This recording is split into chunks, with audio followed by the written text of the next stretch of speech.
What's up, everybody? It's Stephen Williams with the creditrepairshop.com, and I'm here to talk to you today. This is what we're going to talk about. We're going to talk about one of the questions that came up from YouTube, and this same question also came up on Facebook.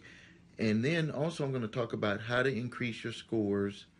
I'm going to talk about a very important meeting that I had, or conference that I had this morning with bank representatives. They happen to be there, and I talked to a young lady that's in charge of the business loans and personal loans. I'm going to tell you what she talked about. I'm going to talk about reauthorization of debt. This is of where debt collection agencies are scamming people to reclaim old debt that they don't have to pay. I'm going to talk about the celebration, something that I really never had did too much of, where I talked about, the successes of my clients and myself when it comes to credit and what we've been able to do and how it's improved our lives. And then I'm going to talk about how you can go through the process, repair your credit, and get your scores up into the 780s. We're not talking about 725 and that stuff anymore. We're talking about getting into the 800s with your credit. And I'm going to tell you exactly what we were able to do for our clients and for myself. So now let's first start with the meeting that I had today. It was with the State of Black Business, and we were talking about, and everybody was there. There were corporations there from major banks. So it's the State of Black Business, and they were just talking about some things that had happened with black business here in the Wisconsin area. But it kind of went into all different areas, all different cities in the United States. And there was Dr. Keenan D. Grinnell. He's the Chief Executive Officer of Global Capital Group. You should look him up because he gave some very important information when it goes to the status of what what us as African Americans need to do to be better in business, and also just the communities at large, how we need to work together. Now, and then the next person that I talked to was a bank representative with U.S. Bank, and she was, even though it was a business conference, she was talking about how the banks are looking at you personally too. They've been ripped off a lot by people that were, opening up companies, and then they were not having to personally sign for loans, and then they would go bankruptcy, and then nothing went onto their personal, but they wasn't able to go after them personally. Well, the banks are kind of getting a little bit scared to make loans, and they're starting to make people sign for them personally. Now, if your business has been up and going, you're incorporated, or you had your LLC, things are not tied to you, you've shown cash flow, you got all your taxes and all of that stuff, yeah, you can get away with not signing for anything personally. But if you're a new business, cash flow isn't great, they're going to make you put up assets and personally sign for that loan. And she had also went into, how people need to start acquiring personal assets, where you're going to have to, start to acquire assets and have lower amounts of debt so you can have collateral to show the banks when you want to go out there and get a loan. Now, let's get into the importance. You got to work on your credit. We did a workshop, and it's mostly single moms in that workshop, and we were talking to them about their credit, and we were saying that if something happens to you, there is no parachute, or no one under there to hold up what's going to happen to your kids if something happened to you. And with you being the single parent in the household, and you're paying more for the same things that people with good credit are paying less for. That's more money out of your household. And we were trying to drill down into that to pay attention. When if you have a budget of, let's just say, $2,500 a month, and 75% of your money is going to maintaining your household, or maybe even 80% or 85%, when you could cut that down into the 60% or 50% if you were able to get better interest rates on your loans, if you were able to own your house instead of renting your house.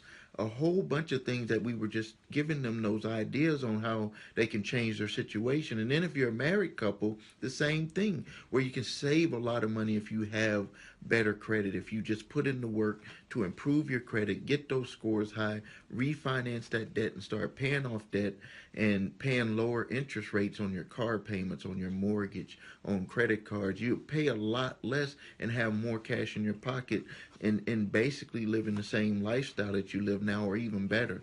And then when we talked about when you about the safety net, you need to start thinking about life insurance, and we're talking about term life insurance, because if something happened to you as a single mom, you're leaving your kids with nothing. And if you're a married couple and something happens to one of you and you lose that income, you're leaving your family with nothing. You need to think about that. I don't care, that I know that things are hard.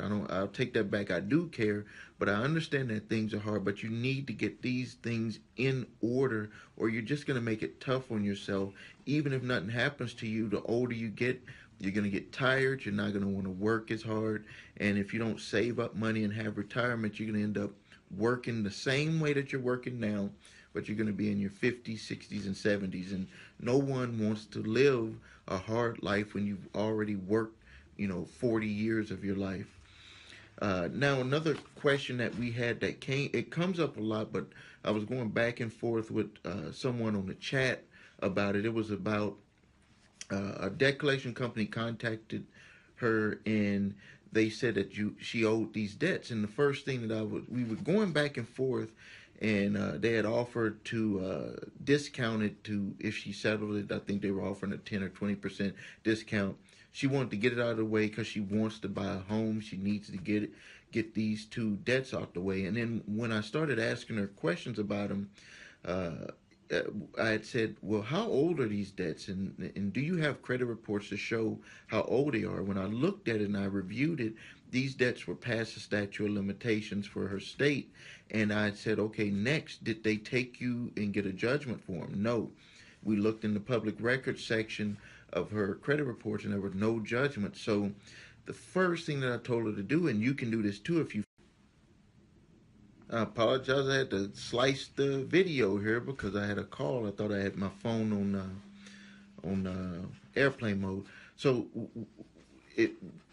where I stopped off at was, so we looked at statute of limitations. The debts were not, they were past statute of limitations. There was no judgment against her, so there was no way that they would be able to collect that debt unless she had made a payment to them. Then they would be able to reauthorize that debt, and that's what they were trying to get her to do.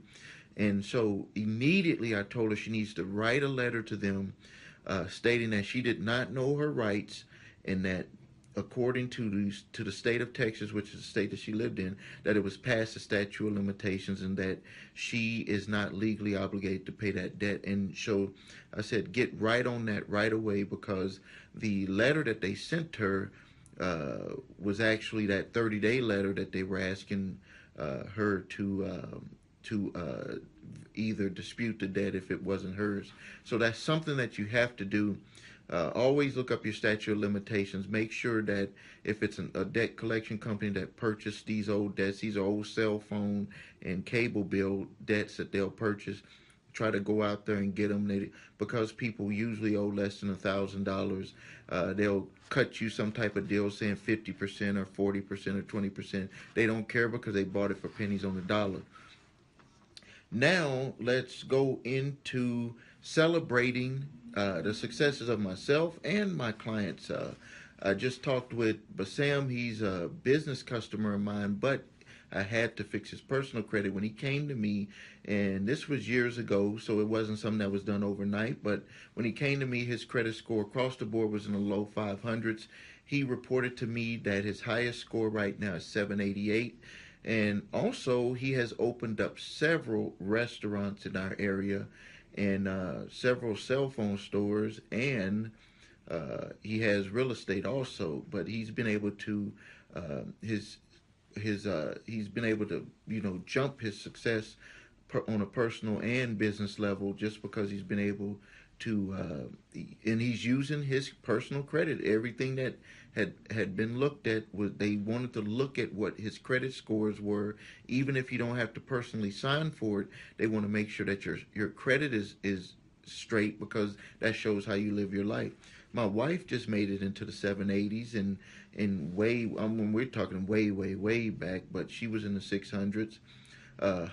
Hyson is in 765, and he was in the low 500s. He also owns several companies, but he was having trouble. He had some tax liens and stuff on his credit reports. And we got that straightened out and got his credit scores back up. My score has just now reached into the 780s, and way back in the 90s, my scores were in the 490s, but now I'm close to 800. John is in the 700s. He was in the 490s also. So these are, everyone on that list has been able to improve. We've been able to improve our lives on a personal level, and also been able to expand our businesses. And now, how did we do it? The first step one, to increasing your scores into the 780s. Now that's where we're pushing, is to repair your credit. To repair your credit. And the first step to repairing your credit is to get your credit reports. And I have a link somewhere around this video so you can get your credit reports. Then you need to validate the negative information on your credit reports. You can simply, make sure that you're still legally obligated to pay those debts. And then next, the proven debt, so you don't have to sit there and sending letters back and forth. Usually a 3-month process of doing the validation, because some of the times they just don't validate it. I don't know why they get so many letters coming in. So I would at least validate your debts for 3 months, unless you know 100% that you owe it. Then you need to move into a settlement phase where you settle those debts, settle it for the smallest amount possible, or if you can't do that, make payments and get it reported positive on your credit reports. And then you start into a rebuilding process. When you start rebuilding and you start getting approved for credit cards, or you get loans, your mortgage, whatever, if you you make your payments on time. If you have credit cards, you need to stay within the 35% rule. That's what I always tell my clients. Don't charge more than 35% on your credit cards. And then again, make sure that you pay your payments on time, and make sure that your debt to income ratio does not go over 45 to 55% of your total income, because they'll count that against you. So if you need help, always reach out to us. Go to thecreditrepairshop.com if you need to get your credit reports. There's a link below or with this video. And until next time, this is Stephen Williams with thecreditrepairshop.com. Thank you.